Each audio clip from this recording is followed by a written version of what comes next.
No admission fees, no lines, no fanfare. Just another example that art doesn't need museums. It needs vision.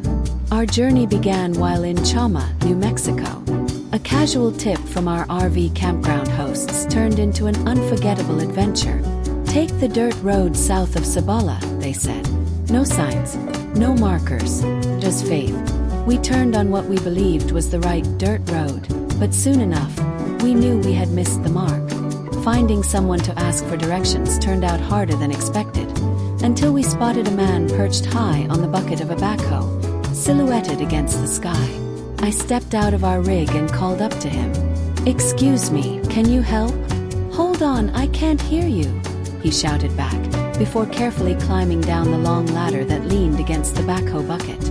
Up close, the kind gentleman of apparent Hispanic heritage listened to our story, then shook his head with a smile.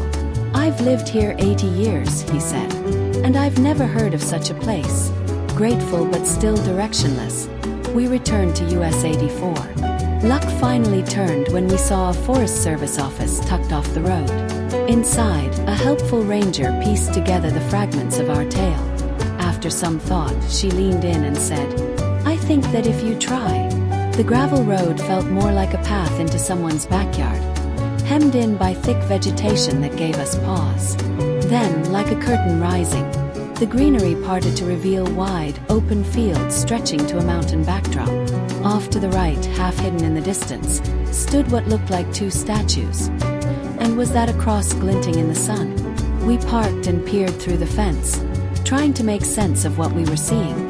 Suddenly, an ATV rolled up, and a lean, suntanned man stepped down. Friendly and curious, he introduced himself as Junior, Rudy's next-door neighbor. In a nice way, Junior wanted to know what we were doing there. He was the unofficial guardian of the property. "You're welcome to explore," he said with a smile. "Though I forgot the chapel key. Give me a moment, I'll fetch it.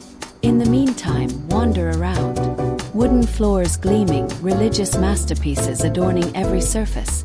Silence thick as honey. Frederick Rudolph and Galina vigils, Sacred Heart beating through every inch of space. Under blazing sun, we discovered sculpture after sculpture, each tucked into secret corners of this grassland gallery spread over what seemed like acres of land. Light danced across bronze faces. The need for